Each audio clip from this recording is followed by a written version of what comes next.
Hey guys, okay, carrying on with our developer series type of blog, as in me throwing on a microphone and showing you some practical development info that we've managed to run across based on discovery to kind of throw it out there into the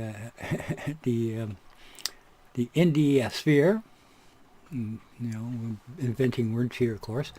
I'm going to, without a net, demonstrate how to make a snowflake-based character using Daz Studio, the Genesis 3, bring that over in Unreal 4, as well as toss in a little bit of animation pipeline theory and give you a general idea of how things are sort of coming together as far as the ability to develop and build unique characters, similar along the lines that Ninja Theory has done as far as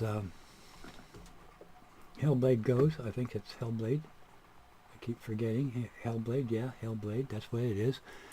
And I'll show you how easy this is once you get kitted up, so to speak. Now, as I mentioned before, hopefully, and time again, this will be a case of things are hard until they become easy, because you need to get the hands on. As a content creator, you need to get your hands on it, on the framework or whatever it is that you're using to explore options and different things as to integration into the game actual. And of course, as I mentioned before, Urban Terror doesn't need any level of complexity, but the fact that it's there is available for use as an option and not necessarily having to be painted into any kind of corner as to general creativity. So to kind of carry on with our theme, I'll demonstrate how to fully rig up and clothe a character player model, and we're going to do it all in one session. So there's going to be no time cuts. There's going to be no easy bake oven type of, throw it into the oven and pull it out so we can make sure that our food is fully cooked before the end of the show comes along. This is all going to be done in real time. So using Daz Studio and that concept of our Genesis 3 pipeline that we're using, we're going to do a unique character that could be used in Urban Terror, except for the fact that it is a rather poly-heavy type of assets that are going to be applied. We're going to add some clothing to our base male model, and just to be able to show you a rather extensive or aggressive character, and how well our pipeline handles what would be considered studio grade level design theory. Okay, so here we have our base model, which is the same as what we just imported recently, as in the last episode of my developer blog. And we're going to add on a wardrobe. In this case, we're going to add the full Renegade outfit, just for giggles. And we're going to get rid of the headgear here. That's that rag do, and we're going to go down here, delete that out, because I want to add some hair based on context sensitive of my smart content. And mohawk is always would be appropriate in this case. And okay, doesn't really fit this character. We want to make our character a little bit more of a bad guy, so we're going to add some shaping in the form of a muscular body shape. Okay, head doesn't change. We can use a full injector, but this has been quite adequate for without getting into too much development time here, so to speak. We do not need a sidearm. That's only adding an unnecessary to the mix, because of course within the game we're going to be adding our own sidearm to the holster as based on the game design. so to speak. So we just spent hours developing our franchised character model. We've exported it out to ZBrush here and did some shaping, created a legitimate target, brought it back in, and we've activated the form so that we can be sure that it's going to be activated as a bad guy once we bring it over into Unreal 4. And then we're going to fork off our pipeline by animating this character directly, so we can kind of be aware of the problems that are being generated. Now, to give you an idea what the heck is going on here, let's show a wireframe, and you can see that the amount of density of the character is pretty thick. And as I mentioned time and time again, we need, let's go to texture shaded. We need to change the resolution of our Genesis base, go into our parameters, and we need to make sure time and time again that our resolution, where are you? Where are you? Kind of lost it, didn't I?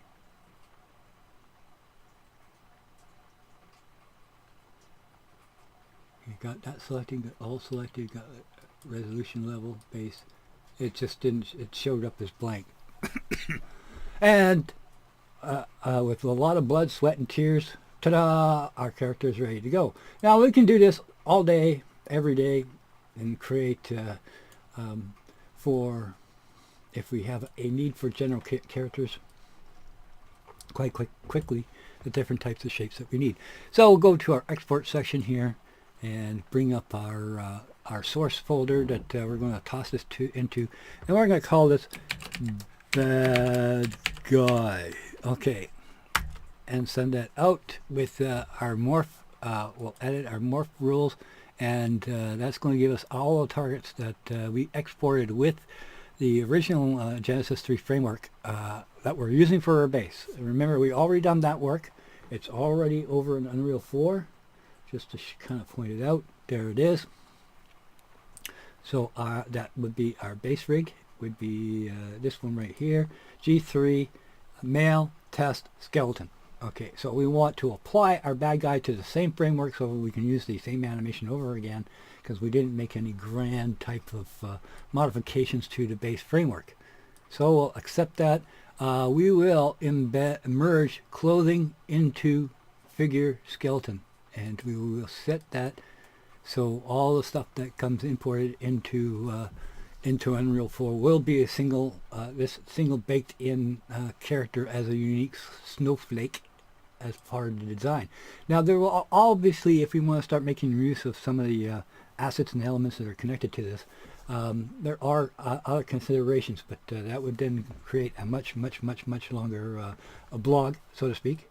But we'll get to the point of the process by demonstrating the workflow here. Now this is going to take a considerable amount of time. So let's see. I think are we getting the proper outputs here? We will find out shortly. I'm going to move that over to one side there so I can keep an eye on it, because get an opportunity to talk about masking, the ability to mask off various different areas of our character or actor. Oh, it's doing something. Yeah, okay, it's going. I see what it's doing. It's just exported the clothing, so that's doing its thing as far as exporting the proper morph targets. You can see here, off that goes. But the problem is, of course, is once we start clothing our character model, we're going to run into poke-through problems as far as our geometry goes. So we need to be able to eliminate various areas of the geometry as a cheat to prevent, so we can prevent poke-through once everything is imported and we got the character animated and what have you. So the easy way of doing that, of course, as I demonstrated earlier, is to be able to just hide various parts of the character model before exporting. But when we're dealing with morph targets, we are exporting this character this time with morphs, as opposed to using cluster shaping, which is universal, and it allows us to edit the model any way we damn well please, which is a pretty good technique for using NPCs. But what we're dealing with here is a franchise character, or aka hero model. So we want to be able to maintain the fidelity of the morph targets as much as possible, because if we start changing morph target to information, we kind of lose the per vertex rule that makes all of this stuff work.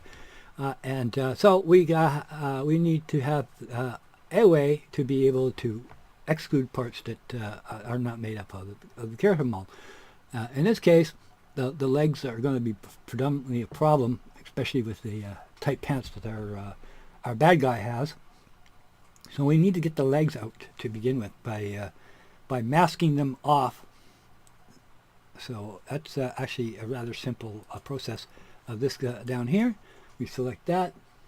We'll bring our material over here and show you what we're doing here. Is we're selecting the materials, and we're selecting our blend mode, which is by default would be opaque.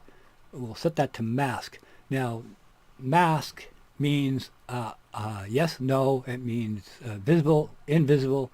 I don't think masking has gradient. You would have to use transparency for that. But in this case, we just need a single value, which is 0, and we'll plug that into the opacity mask slot, since 0 is by default all black. If we change that to 1, then that should become all white. Does it? No, doesn't. Let's see. Yeah, it does. Okay, so 1 is all white, 0 is black. So that means that our object here will become invisible. Okay, give it a second or two. I'm going to have a drink of coffee here. Now we'll pull our material to one side so we can hit the apply button, and we can see what's going to happen for us. Now the characters brought in is broken down into 13 or 16 different material IDs, so we have a lot of flexibility as far as material combinations goes. And as I mentioned, Daz Studio does have a texture atlas built into it. You just have to go find it, and that'll allow you to consolidate all your textures onto a single masked area. So ta-da! Our legs are no longer problematic, but of course we still would have problems with areas like torsos or the arms or the head. So we want to, obviously once we get our actual character involved here with clothing onto it, we want to sort of pay attention to what areas do we have poked through, and deal with those in a lot more finesse manner. So in this case, the torso, will bring that up as our example.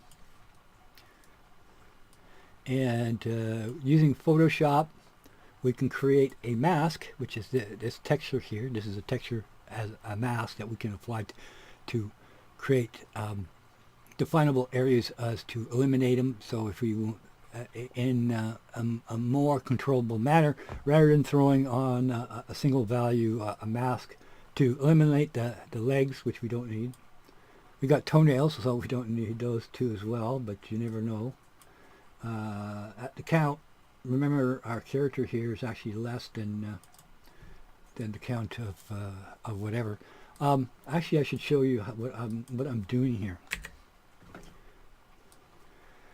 Okay, so here's our torso, which will become obvious as to what's going on. We'll grab our texture material, we'll drop it in, we'll make sure that we're selected for our blend mode as being masked from opaque. If we want to use gradients, we would use translucent, and we would tie that into our opacity map. We'll wait for that to update our material.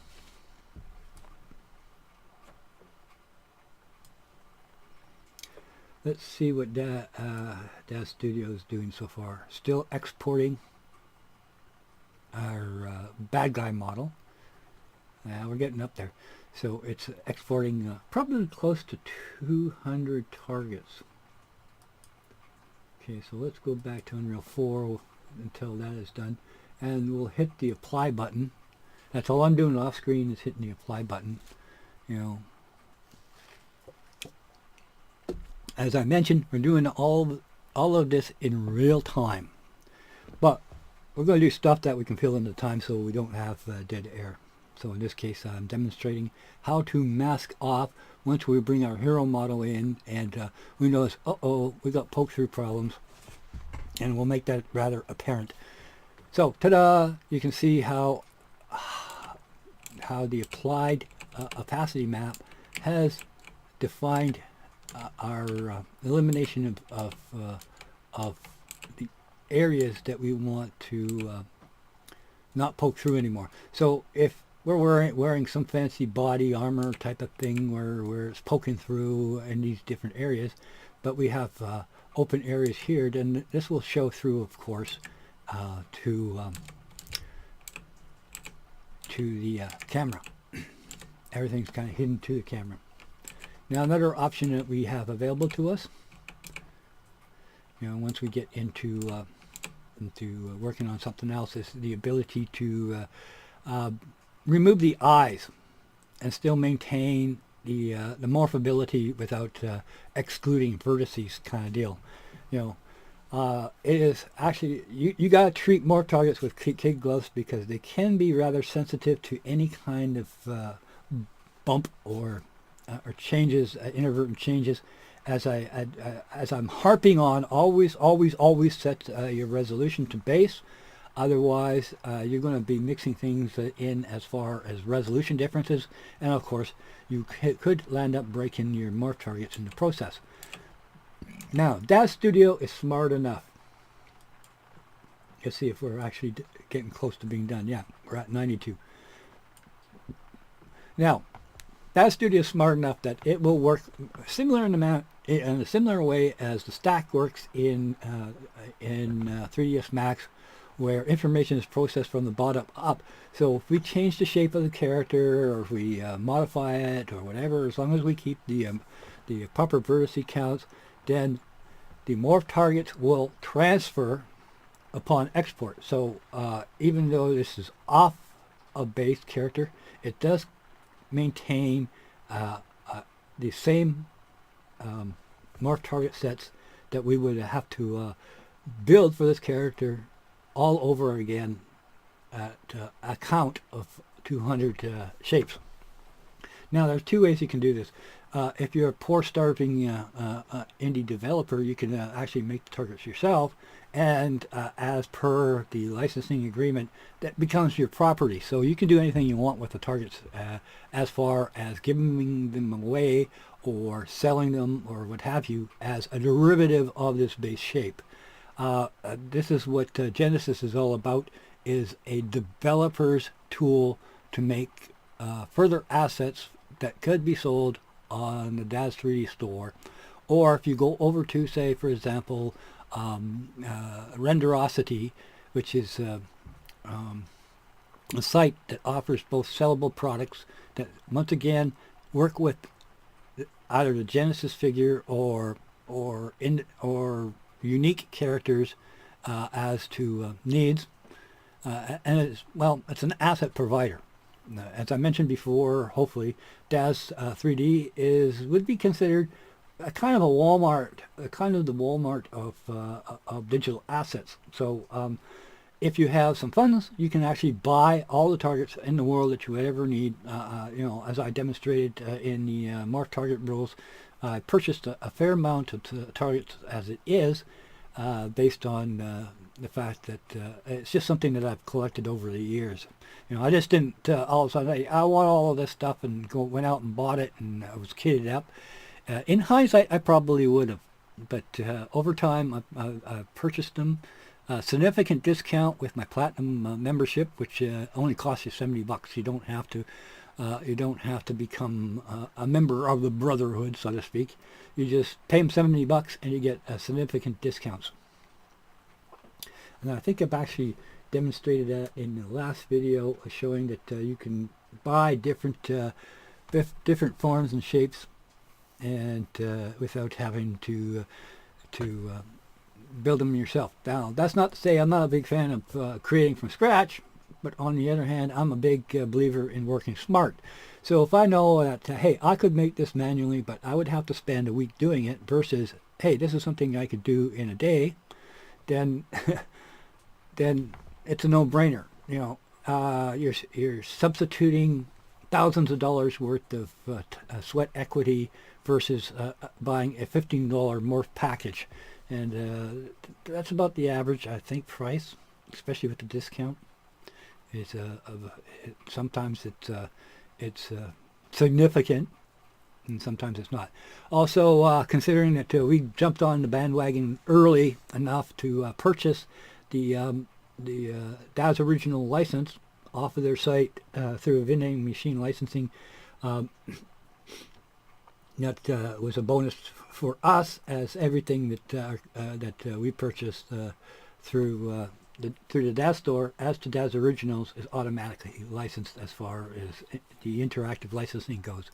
So I would suggest, if you're into this, contact Daz 3D directly and ask them if they can grandfather you back to the $500, at least the $500 licensing fee, because it will pay for itself eventually. Or download the free Daz Studio, the free Genesis 3. See if it's kick the tires, kind of speak, based on what I'm demonstrating here. You don't need to be exporting more targets. I demonstrated that cluster shaping will do the job if you want just to do NPCs, versus hero model development, same as Hellblade for Senna. As I am confident that anybody with some severe ZBrush skills could literally duplicate Senna, sorry, as a injectable character, and it's yours to do whatever you please. But of course, you have copyright violation problems with as far as Ninja's theory goes. So we just exported our unique snowflake hero model that we spent time developing, and what do we expect as far as how it should show up in Unreal 4. We'll throw on the iRay rendering system. Now, usually a lot of the products do come with a rather base materials and textures, or in a lot of cases an iRay equivalent PBR type material with subsurface information. So it looks a little bit more realistic. So in theory, we can work the materials to the point that this is the kind of result that we would hopefully expect in Unreal 4 as an end result. As is, yeah, see, that's not bad at all. We can add some stylization and what have you. Okay, so let's go back to Unreal 4. Okay, with our ability to be able to create masking, watch for the next. Okay, we have some issues with performance because Daz Studio is a performance-sucking vampire. So let's go ahead and we'll save this out. Save scene as, come on,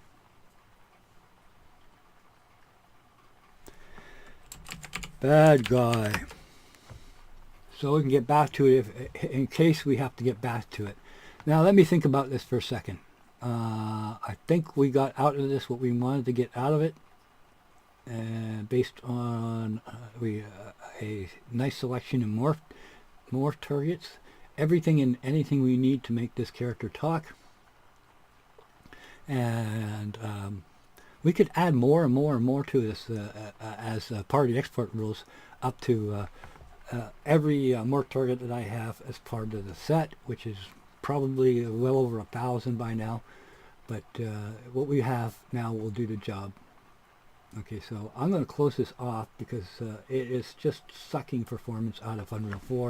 And if I close that, you can see we got our performance back.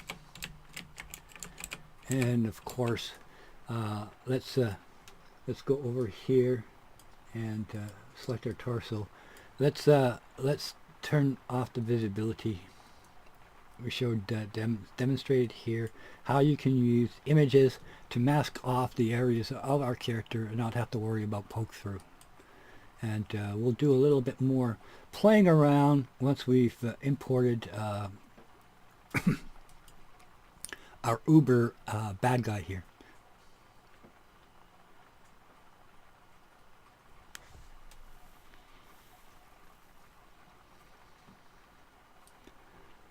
Okay, let's hit the apply button, which we did do. And we got the torso. I think we need to hit apply. We'll hit apply. I'll take another sip of my coffee.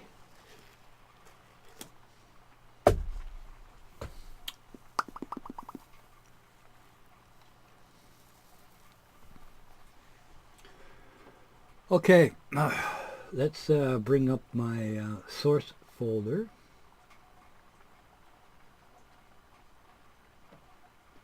Which I seem to have closed off. No, there we go.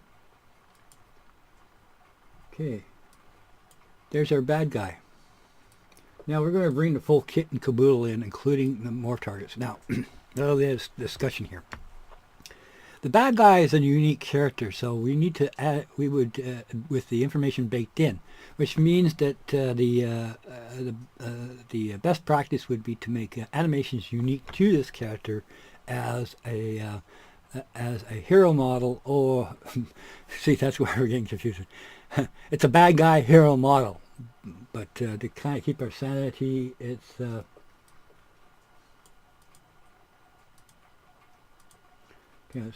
Let's bring that over and see if we can just drag and drop.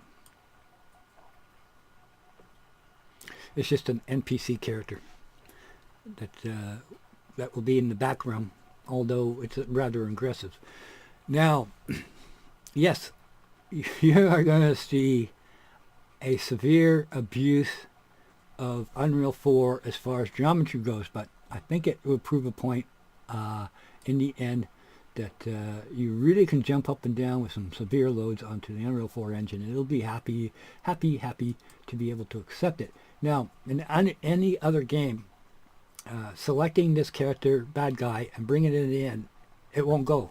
As most engines do have a severe limitation as to the geometry that's being imported. In this case, we're going to use the same framework that we've already imported. So we have a unique character that we're bringing in with unique morph targets, which we can animate through a secondary channel, which that same information will work with this character model, because animation data is just animation data. So it works with our base model, it works with our bad guy model, it will work with our good guy model, because the naming convention is true between one model versus another and all the system does is changes the shape of the character.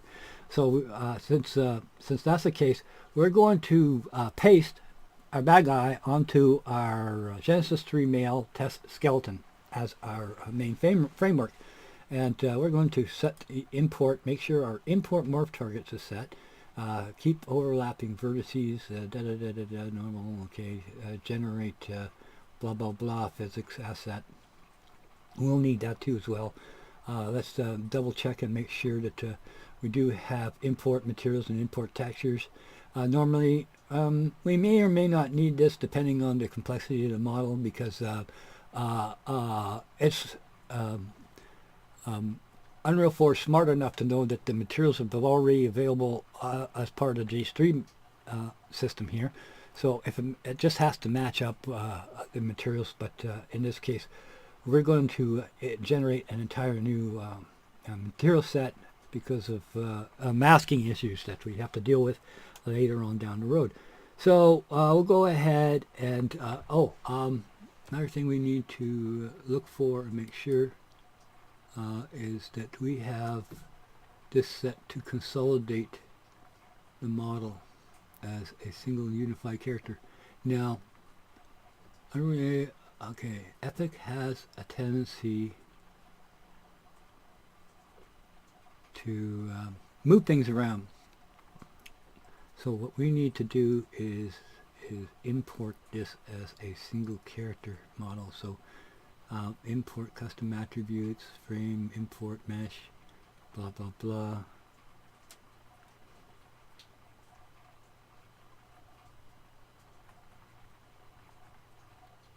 Convert scene, force convert, blah blah blah.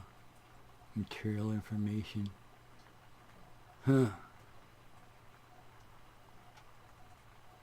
Doesn't seem to be here.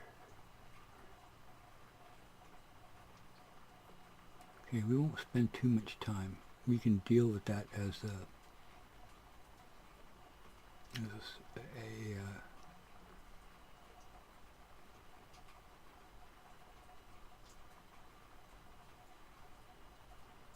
okay, my glasses are in the shop. I lost those little plastic things on the nose, and the frame is actually killing my nose. Update skeletal reference, use preserve smoothing groups, import mesh in bone. What's that? Bone heart will be imported instead of being converted to bones. Import morph targets, keep overlapping vertices. Import mesh LODs, import method, normal, blah blah. Oh, this keep overlapping vertices, that's interesting. What does that mean? If check, do not filter same vertices. Keep all vertices even if they have the same properties.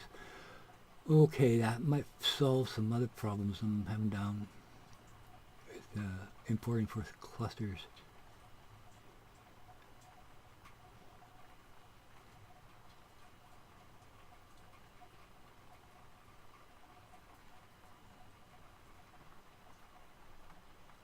Huh.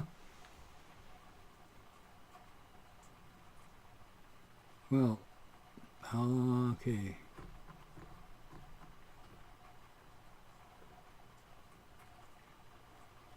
I got my nose on the monitor.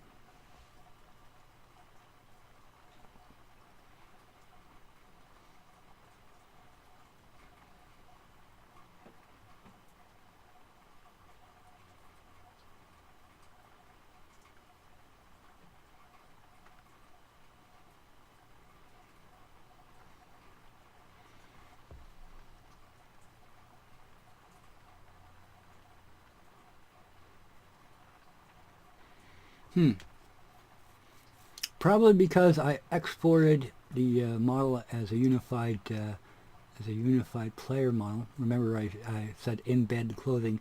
Let's see if we hit the import button, if it'll just bring the bad guy in as a complete model into our test folder. And this is going to take a fair amount of time to do.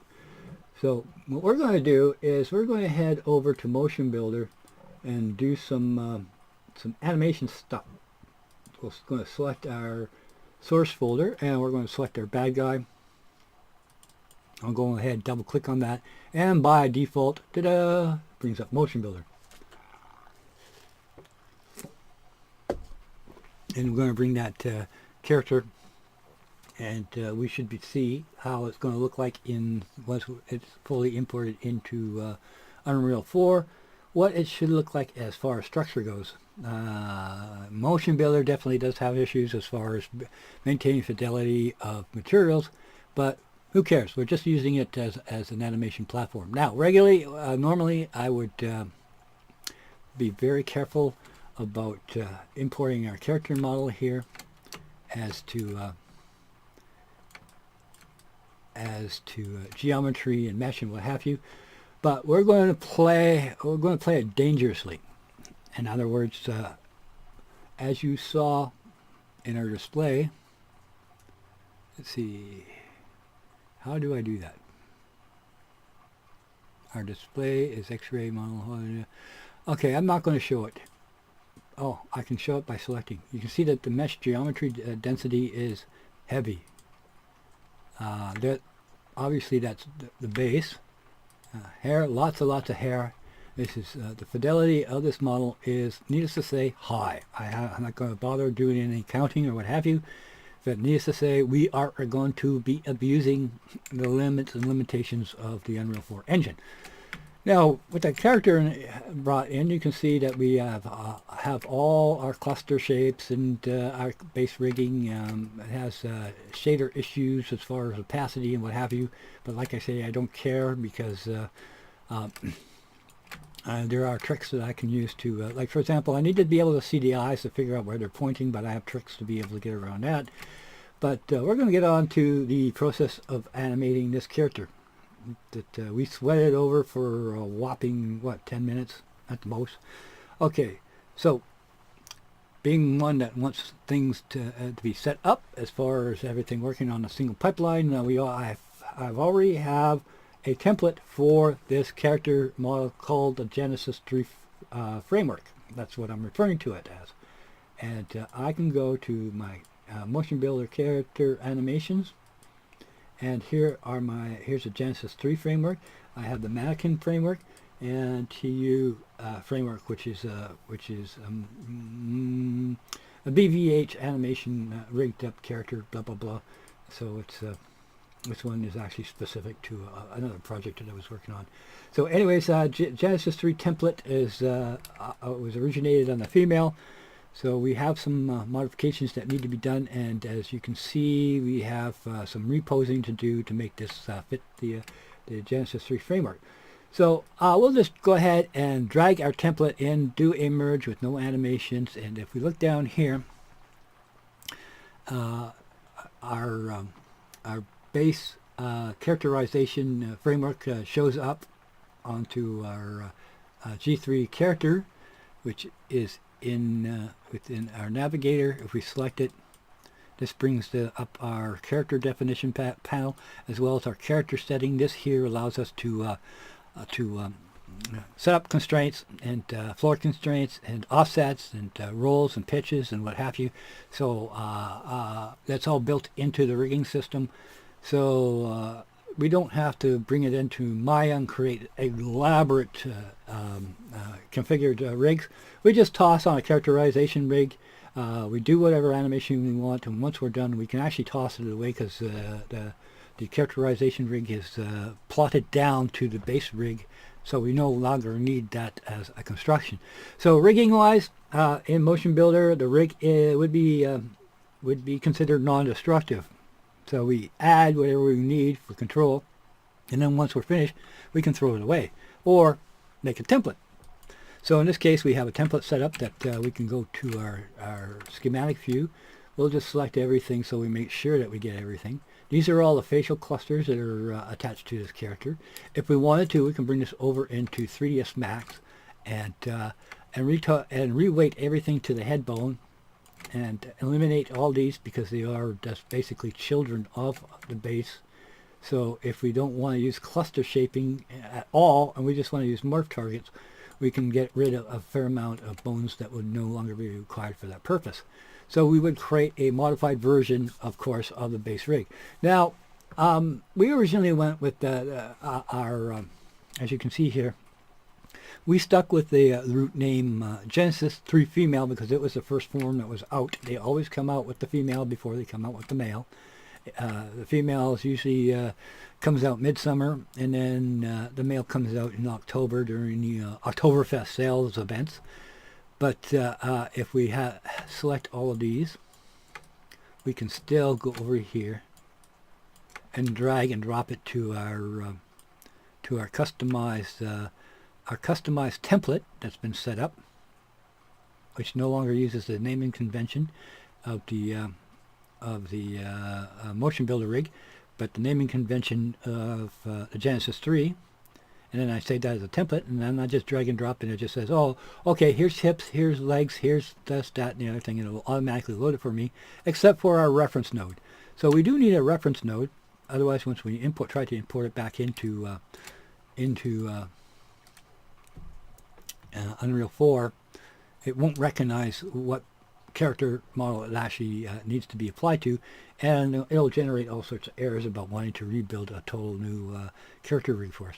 So we'll go ahead, drag and drop our new reference in here.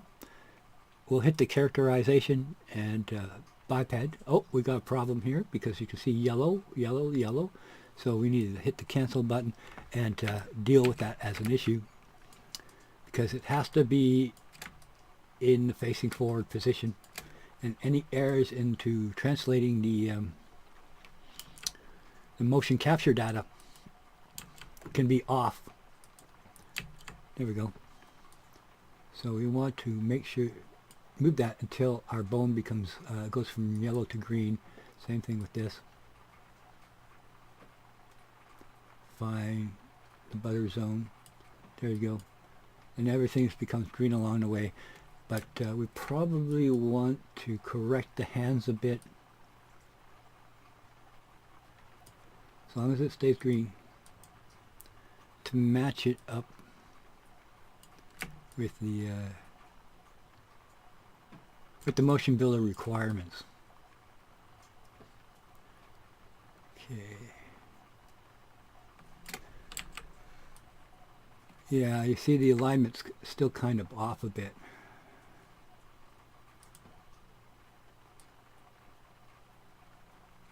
Even if it looks funky, deforms weirdly, we have to get this into a T-pose that's directly across. So basically, as far as setting up setting up the rigging here, it doesn't matter if our rig is in the A pose position or the T pose position, because we have to adjust it anyways. Okay. Oops, we went a little off there.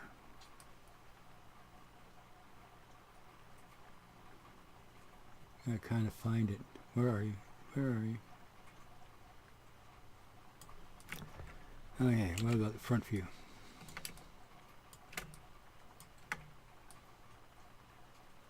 Ha, okay.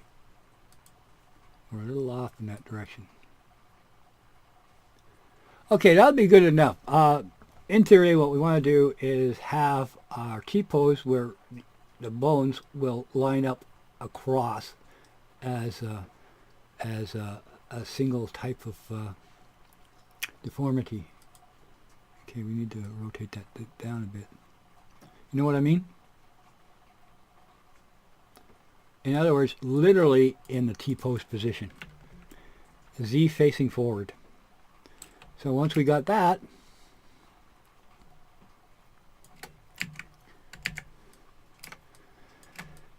we can characterize it, because we got no errors, we got no yellow caution warnings. We can hit the button here, and it'll ask us, character must be in the T stance position. Kind of drop the T stance position, facing the Z, positive Z axis, meaning facing forward. So we're T, and we're facing forward, and it's a biped. We can do quadrupeds as well, but this is a biped. Always get this warning. For some reason we're off by 2.7 degrees, so big deal. This is applies to the twisty bone, which is this bone here, or actually this bone here. So we would have to fiddle around with that, and we can spend a fair amount of time trying to get that to be perfectly lined up. But we're going to go ahead and ignore it. Ta-da! And we have a characterization onto our rig here, which means that we can input, we can set this character up to input from motion capture device. We can input from a controller device. You know, if we have some of those VR controllers, we can hook those up and do all sorts of weird and wonderful things. As some devices actually come with a device driver that works with Motion Builder, so you would just use that as like you would use an audio device, which I'll kind of demonstrate that as well. Once we kind of see kind of update here to see how we're coming along as far as import of our player model goes. Yep, there we are. Came in as expected as a single consolidated mesh. So I guess because we unified it already as part of the export, we don't have to deal with individual parts. It's it looks just like this of what we got going on here. Okay, so we want to animate this character. Obviously, we have a skeletal rig, but we got no way to be able to control it. So what we need is a control rig, and of course we want FK of course. So we'll go ahead and click that. Boom, we have a rigged character now. If we go to full body IK, we can then animate our character to our heart's content, even though it has a humongous amount of geometry. We're still able to maintain certainly more than 30 frames per second as for real-time feedback. So we can go ahead and use non-destructive controls. Da da da da da. Da da da da da da.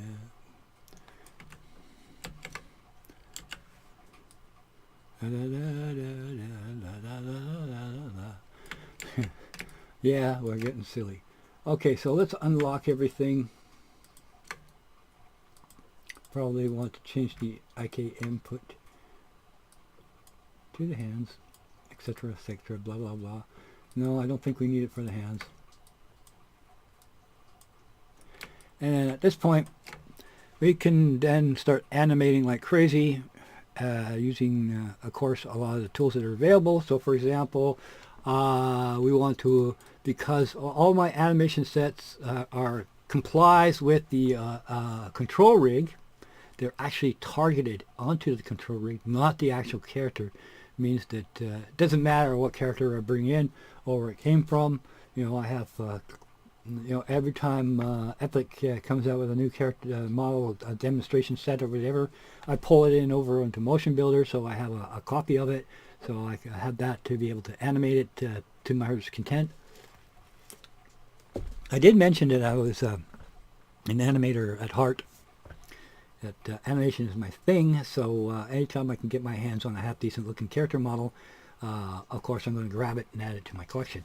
So so far, this is these are fair use. I usually make my fair use folder directly available to me. Anytime I want to expand upon that to non-fair use, is in working on anything involving the video game Urban Terror, for example. Then that will be subbed out to a different folder, which I have to bring in. But let's play with some animation here.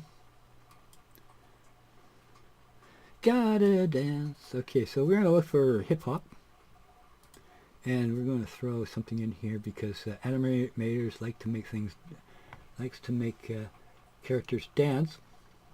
There is a practical reason for that, in that it allows you to quickly track down any types of any kind of poke-through issues as to the geometry or malformed results. Let's see, there's one that I particularly enjoyed. Okay, what about this here? Base move, base move. I'm looking for combos. Routine. Yeah, let's throw a routine on it. Which is 725 frames. Wow, that's one hell of a routine. So we'll bring this out to 725 frames. Oops. 725 frames. And hit the go button. Let's see what you got to offer. Our happy dance. That's what we got. You know, we just captured a flag and we're happy, so we're going to do our happy dance. Ooh, ooh, ooh, yeah, get down. Okay, as I said, there is a serious reason for doing this, and that serious reason is we can see we have some poke-through issues. Nice finish. And we did a pretty good job of setting up our characterization. We got the hands on the hips. Pretty darn close. You know, the fingers are a bit sprawled, so we would have to kind of correct that. I noticed that in a lot of the templates, the fingers are curved at the end, so we probably, when setting up our template, would be a good idea to curve the fingers down so they don't sprawl up like that. That actually looks kind of painful. Okay, let's fire that off again.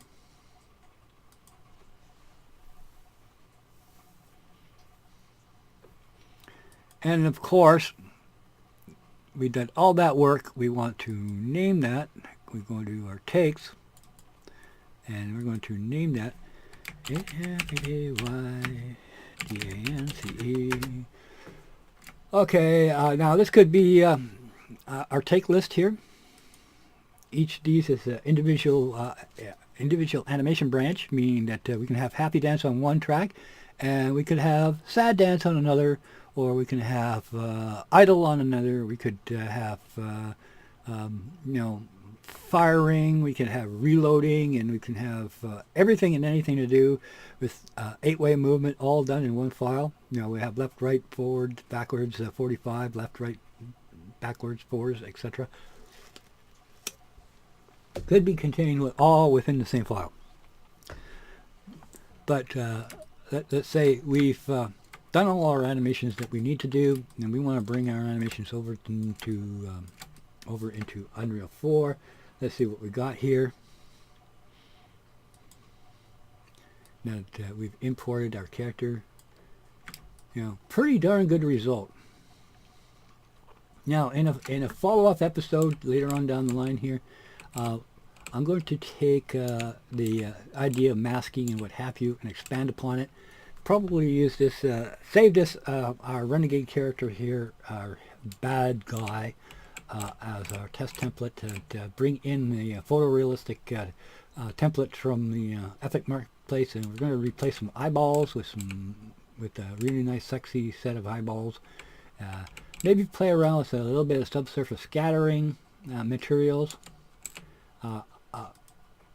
Do up the materials a little bit, do this stuff on the fly in real time on the monitor, uncooked, so you can actually see the progress as we move on and forward with this concept, so to speak.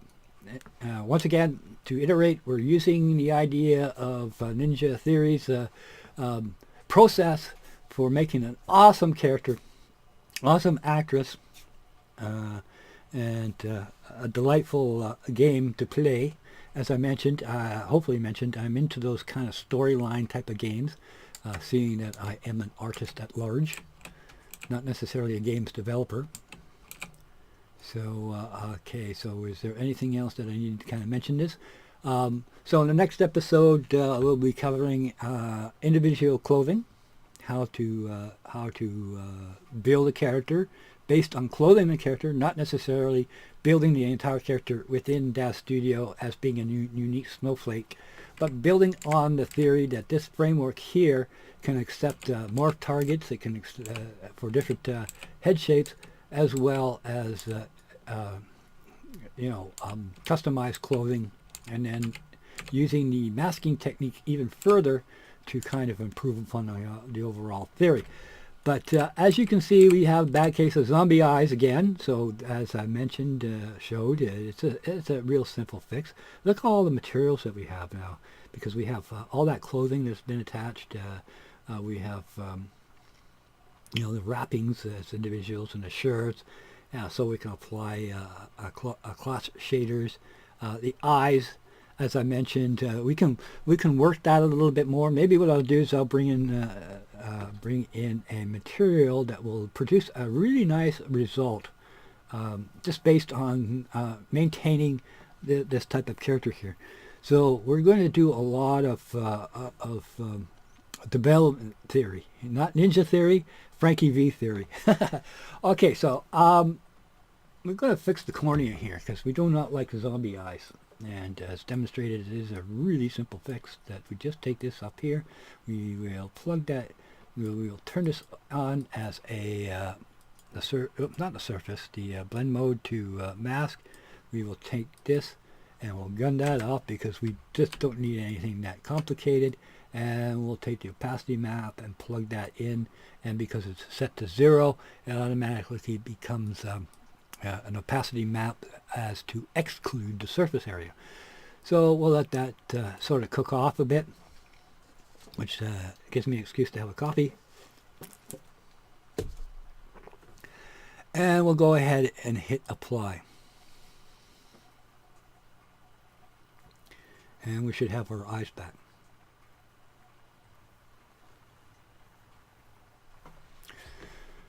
And then, of course, we have to wait for another shader to completely compile. See, it's compiling, so we got to wait for shaders to finish compiling before, ta-da, boom.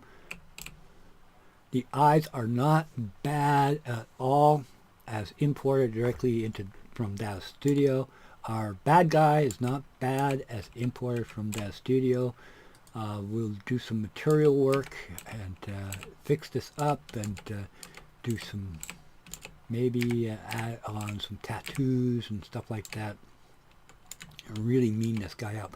Oh, okay, we got to get back to our animation here. Sorry about that. We're kind of got sidetracked, and you know, we want to get our happy dance in, our celebration, celebratory. Now, being somebody that likes to work smart, I have a habit of buying ready-made animations, simply because I'm not going to do this kind of stuff without purpose or need. But obviously I have a purpose and I have a need, so we have a happy dance, and we now need to be able to send this out over to Unreal 4 and bring that in and apply it to the character models. But before we do that, actually the import process is going to take a fair amount of time, I think. So let's do that process first of importing it, because we can all, once it's cooked off, we can talk about something else at the same time. So you see how I'm trying to overlap stuff, so we're not having dead air, so to speak. So what we need to do is take all the information that we spent time, clear the additional effector. We're going to get rid of the pins here, just because I like to have things cleaned up before doing anything. And I'm going to plot this information now of our base rig. See, this is what we're actually animating, is everything in yellow, red, blue. This is what's being animated, and not the actual base rig, which I will have to turn on show skeleton. It always by default turn off visibility to the skeleton, because it will drive you nuts to see all this information at once, of course. And we generally don't need, but to keep things nice and clean, we'll go show, we'll go hide. We're going to hide the skeleton. We're going to hide the IK, because the rig automatically switches between IK and FK based on the based on the translation mode. Show high IK. We want IK. We don't want FK.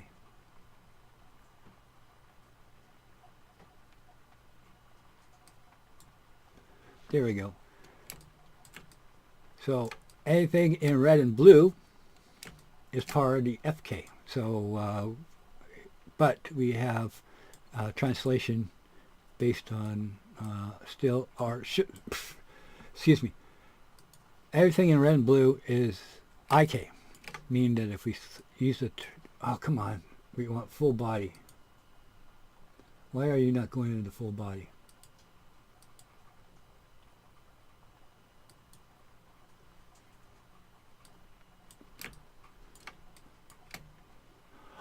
Oh, I know why. We are actually still in story mode. Okay, if I got to finish this off. So story mode works kind of like nonlinear video editing, where you can put clips onto it, and you can do a full kung fu, 30,000 frame animation sets, and have your character acting. What I generally do is I'll go over to whatever scene that I'm animating the animation for in Unreal 4, export the set, So I have a reference of where the character actors have to be in relationship to the environment in Unreal 4, and then I can snap the animation to 0, 0, 0 and be relatively positioned within any type of environment that I put the characters in. But it does us no good because it's still being plotted to the storyline. So we need to plot our whole scene to our current take. Now we have plotting options, which I'll talk about once we actually want to plot down the relevant data. But what we want to do is take whatever's on that storyline and plot it to our base character rig. So with control rig turned on and we hit plot, 700 something odd frames, it shouldn't take too long. You see the little red dot there? Oh, this here. This will turn red when data is being recorded on the timeline. That's because everything that is handled within Motion Builder is handled as motion capture data. So in that kind of frame. So if we had motion capture systems set up and we had cameras here and there, we could just hit the record button, and in real time it'll initialize the cameras and start inputting motion capture data and record that in real time. So that's why you always kind of see everybody going into the T-pose. They give it, you go action, they give a second or two, and then they go into the action so that everything can be kind of matched up as far as the timeline goes. So you'll see the character go into T-pose into your frame here, okay, yeah, or initialize, and then the action will start taking place and you can start seeing the capture come in real time. Different pathway with we do, because obviously we don't have a couple $1,000,000 to spend on a motion capture lab. Maybe we can apply for a dev grant. Okay, so we have our story turned off, none, see, so this is redundant as we move it. See, if we had this actually turned on, then our character would move relative to our clip. If we turn it off, we're no longer functional as part of the story mode, but our animation is now cooked or plotted to our skeletal, our control rig, and ready to plot down to our base character. So we're still within the motion builder environment, so to speak. So everything will match up with one to the other, so we can, we can transfer easily animations, and retargeting is a snap. Over coffee and donut. I'm having coffee. I've decided not to eat my donut until I'm finished. But let's say we've finished our happy dance, and we want to plot that down to the skeleton.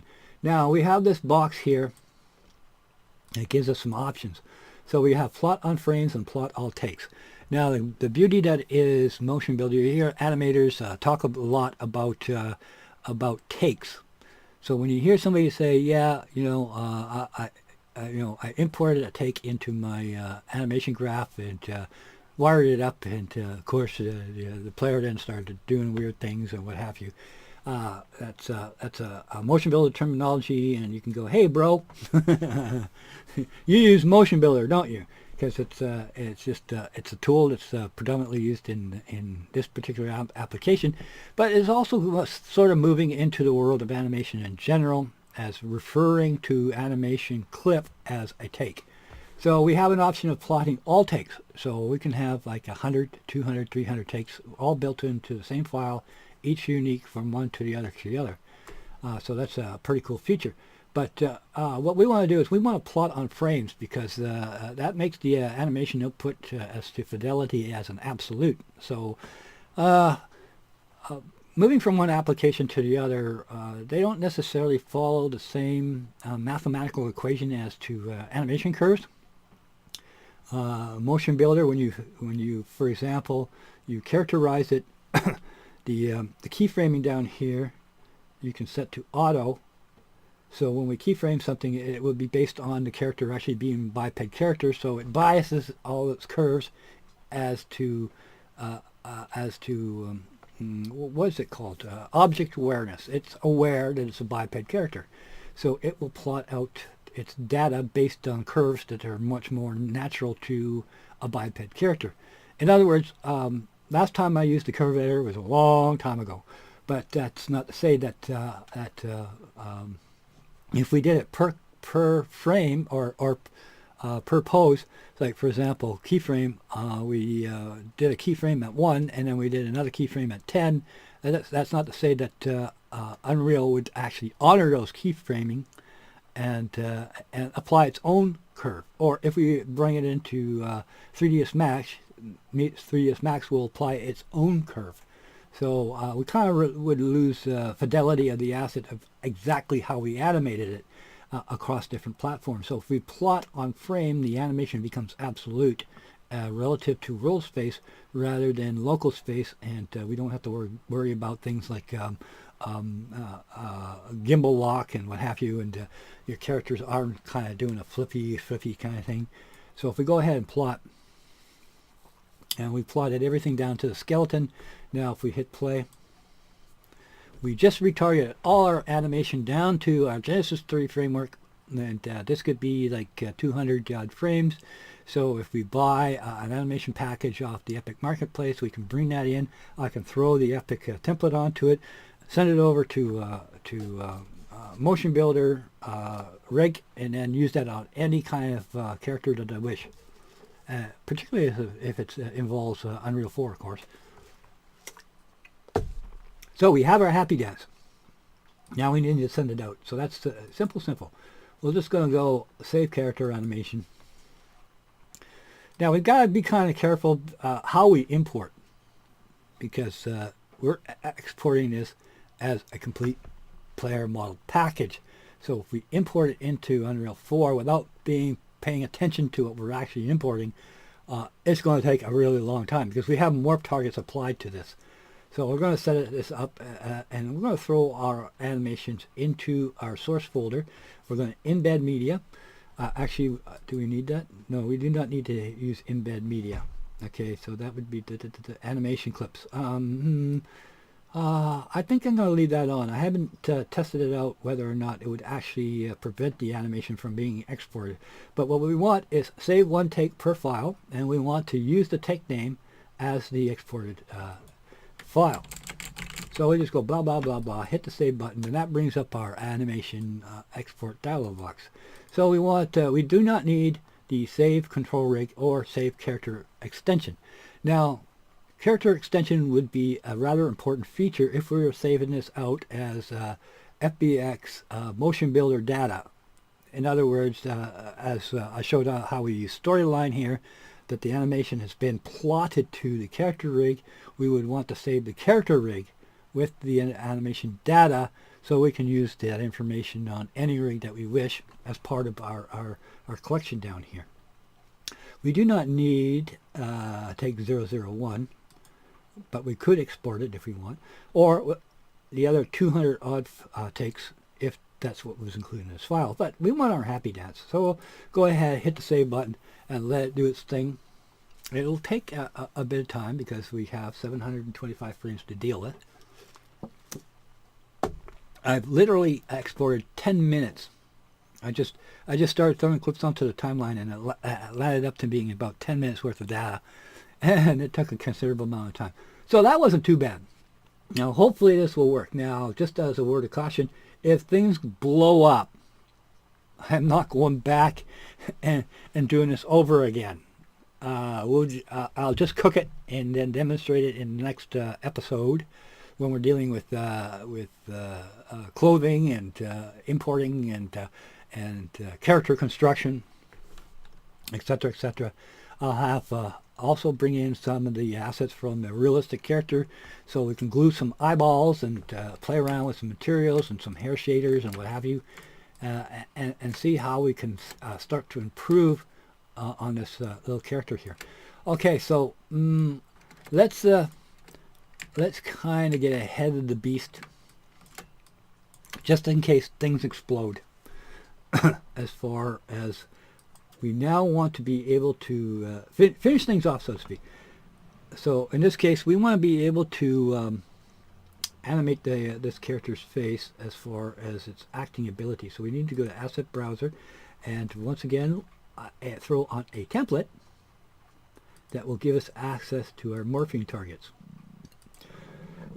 Holy cow. Maybe I should eat that donut. Maybe I need a sugar fix. Okay, we're going to go to templates and under characters. Okay, we have two templates that we can apply to our character as far as facial animation goes. We have our actor face and we have character face. The character face is actually the template that exposes the morph targets to keyframing features. The actor face is a means, a device to translate motion capture information from another device. That gets a little complicated. I'll brush over it, but I'm pretty sure a lot of you are going to be interested in how to create facial animation on par with Hellblade and Senna on a budget. In other words, you don't have all that money to afford on performance capture devices and what have you. You can do it manually. It's just a factor of time. So if you have time, you can spend time. Sweat equity is cheaper than dollars, but expensive if we're talking about spending 20 years trying to do a simple job that we can, with the right tools. As I said, work smart, etc., etc. So we need to have access to our morph targets. So we add attach to head, and ta-da, that's been initialized, believe it or not. So here we go. All those 200 odd morph targets we have exported along with our character is now exposed to our setup here, our character face definition. Now we need to create definition sliders so we can obviously deal with them on without this chaotic factor here. So if I select this control here, for example, let's set this to 100. You can see we got a sad face. If we select a different character, we'll set that to 0. Flirting, angry. Twist. Oh, we have some head control. Of course, for some reason or another, we're losing our head. Hopefully that won't happen to our character. Oh, I know why. It's a morph target. The hair is attached to the head as part of the skeletal rig. So morph targets work at the local level. Okay, ow. We have some phoneme sets. So we'll probably be using a lot of this as far as constructing our shapes and forms goes. I would probably opt to export lips or mouth, lips possession, jaw, mouse slide left. Okay, this is rather important to know because when we export the target, only one shape is exported. But the shape can have a plus or minus. It could be, so if we have a slide right, we have a slide left. So we actually do have, let's see what we got here. So we actually do have a slide left and a slide right as far as the jaw is concerned. That's it.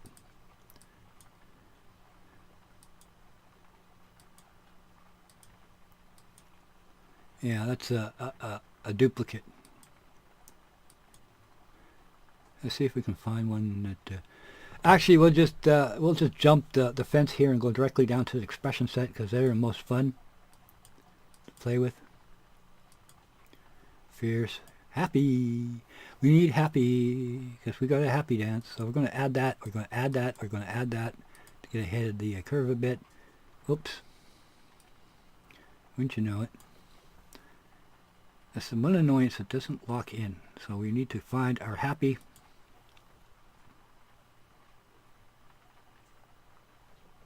Am I actually importing, exporting just yet?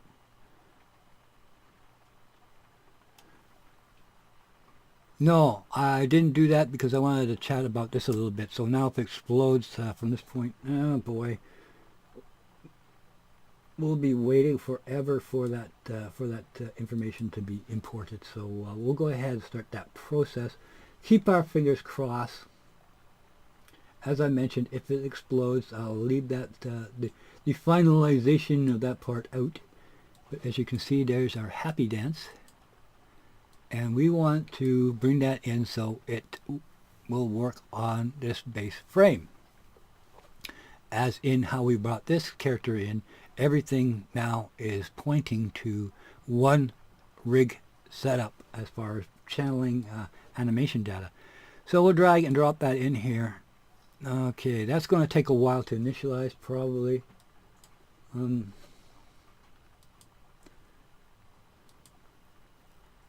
Yeah, okay, it takes a while to initialize, and we got to pay attention, because sometimes, oh, there it is, boom. Okay, we don't want to import mesh. Boom, so we turn that off, so everything gets turned off. We want to assign our animation to our base rig, and double triple check, because if we don't have the right boxes checked, we are going to have a problem, issues. Okay, anything about morph data, delete existing morph. If enabled, this will delete this type of asset from the FBX. Delete existing morph targets. No, we kind of need that.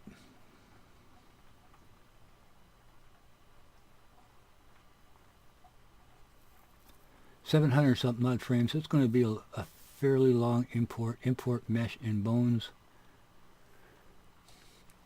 Okay, this should work. Fingers crossed.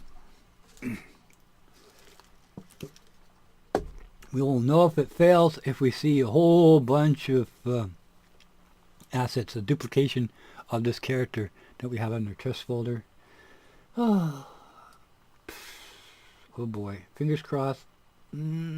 Push the button. Okay.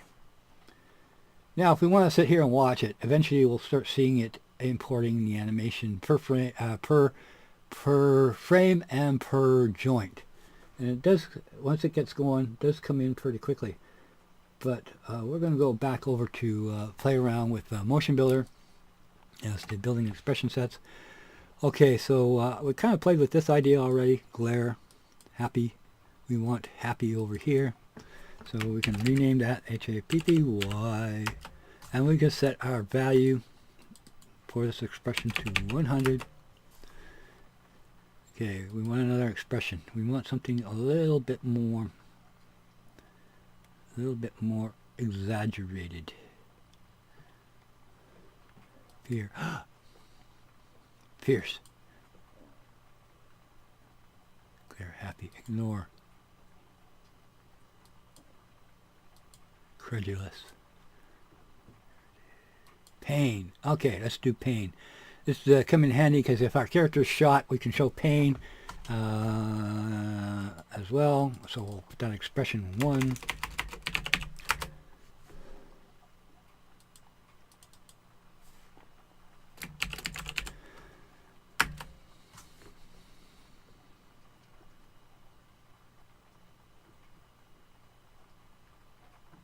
What about triumph? Ah, yeah. Woohoo. Okay, so that should be enough to prove the point. Very limited rigging configuration. I have a template already set up for the Genesis 3 to use cluster shaping, and it does a pretty good job. But I also want a version using morph target, so I'm going to have to spend some time, actually maybe a week or two, of creating the shapes and attaching them to a voice driver so I can quickly cheat to use procedural type of animations to use capture, so to speak. Okay, Triumph. Hopefully I didn't spell it wrong. It's getting late. Okay, so we press the activate button, and that gives us our slider so we can keyframe these individually.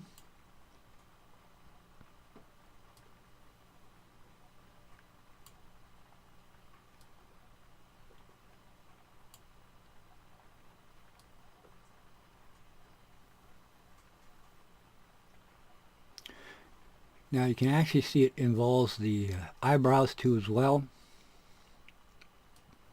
So once I get down to getting serious about shaping, this list will become rather, let's say, extensive. We can also tie this in using the actor face component to a rigging system. So you see those rigging setups where you can open and close the eyes and change the eyes, look directions, and blend between morphing shapes and this and that and the other thing. Nice way to input and be able to have a rather intuitive type of connectivity with the character, because you can then look at the shape, reshape it, use these, animate the rig, and then of course once you're done, you would then plot that as in this real red light being turned on. So we'd be on 0 track. We turn on. We would select the our control rig, and we would turn on our little red recording light, and we would record that data onto the information that's down here. Now let's see how we're coming along here as far as importing into Daz. Look at that.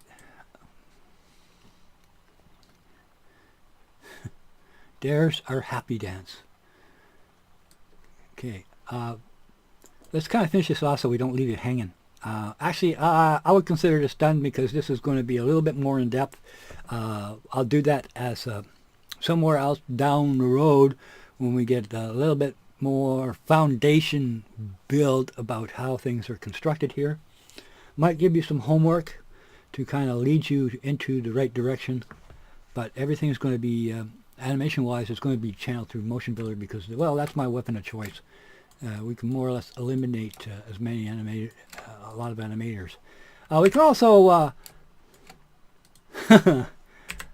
strip the guy down.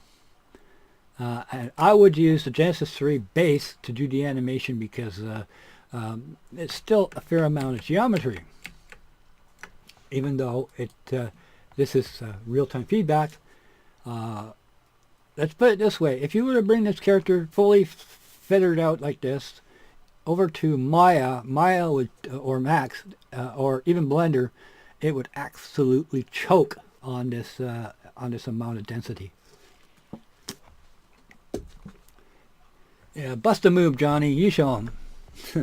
Okay, so that kind of brings us to completion level, because we can. Whoops! Come on. Actually, let's hit stop because it's sucking juice. Let's go over to. You go away. Okay.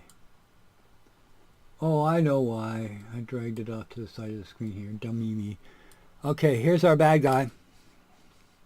Just scored a major capture of the flag. So we want to use an animation asset. There's our happy dance. So we can select that. Hit the play button. Give it a little bit of second here to parse.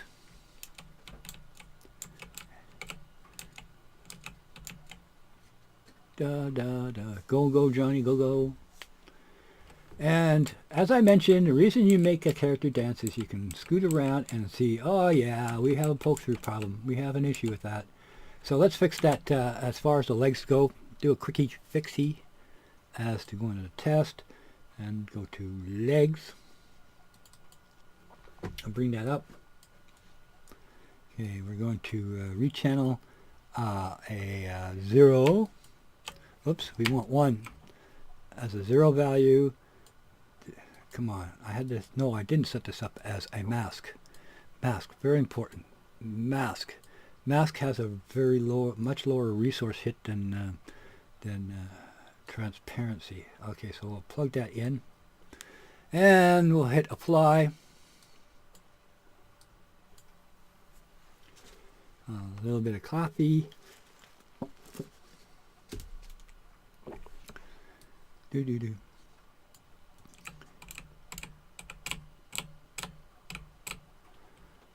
Okay, that upper part is part of the torso. Torso doesn't have any special requirements. Remember, I demonstrated that you can use a mask to target specific areas that you do not want to poke through. But we're having a little bit of an issue with the torso here, as that's what's continuation of the legs. So we're going to add a 0, take our torso, and there it is, see? And we're going to make it from opaque to mask. We're going to take our thingy here, plug that into our opacity. We're going to hit apply, and our poke through should disappear.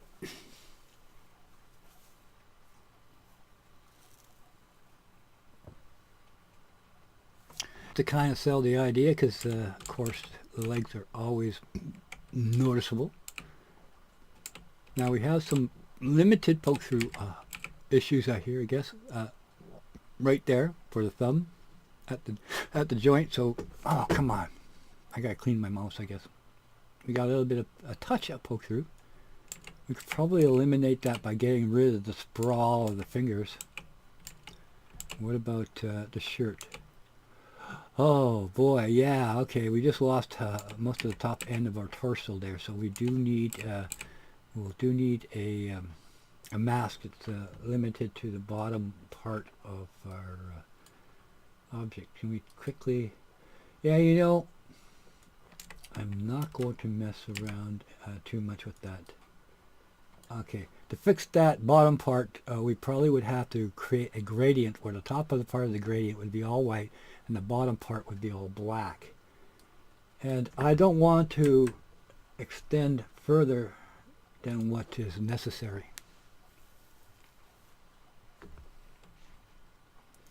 You know, I'll actually take the time and effort to actually create a proper mask.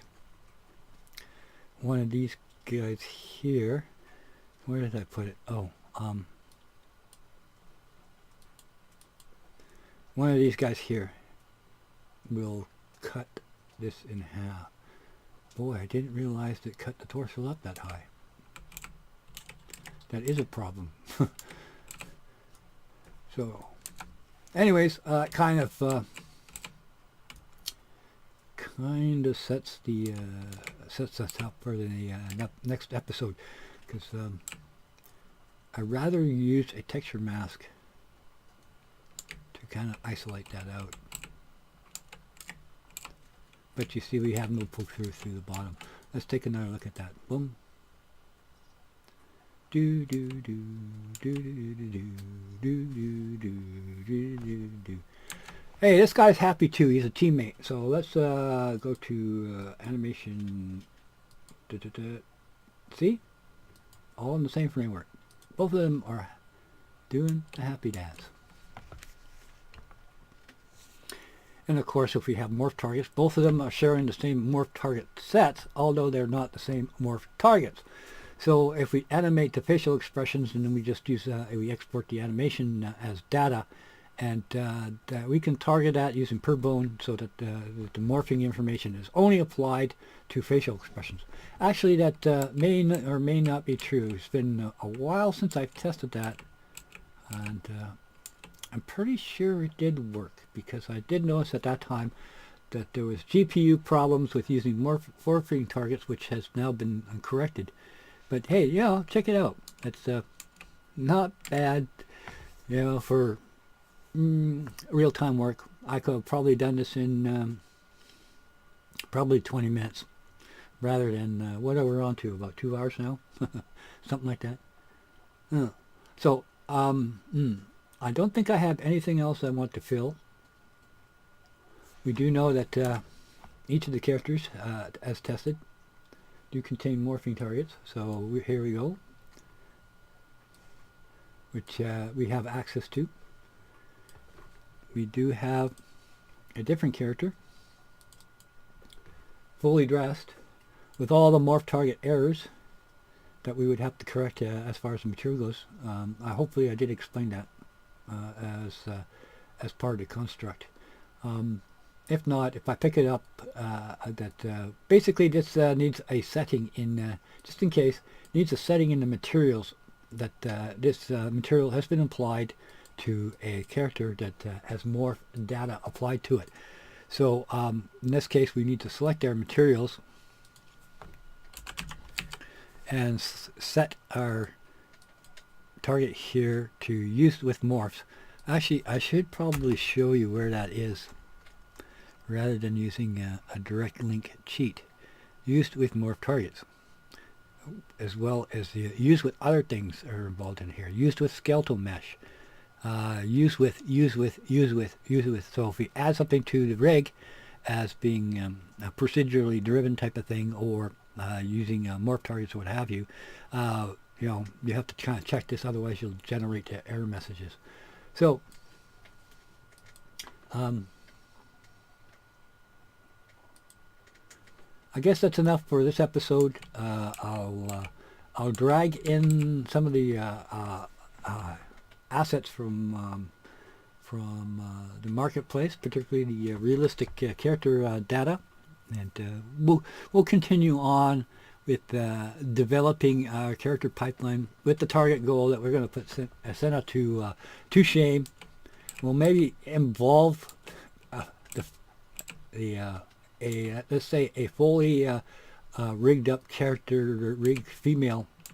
We'll do the same thing and bring a female with costume and clothing into our testing, so we can do have both of them side by side dancing.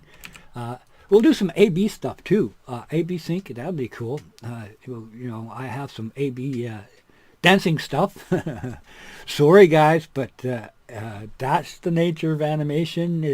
Dance is a very expressive, a very dynamic, and if there's any flaws in your rigging and any flaws in your texturing, and it will show up really quickly if we can just do a simple happy dance. So we got some good shoulder rotation, good hip joint rotation.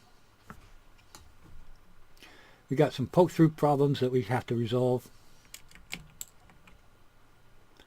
And and I think we're going to call this this one done, because I'm on the verge of getting silly. So okay, I'm going to give it a bit of a break because I want to think about the next episode, so we're not repeating a lot of stuff, etc., etc. So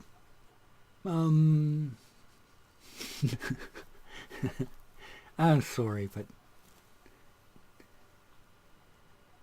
I'm befuddled. I'm surprised it actually turned out. I was expecting things to explode, and it's quite inspirational to see that everything that I set out to try to accomplish actually accomplished first time out here.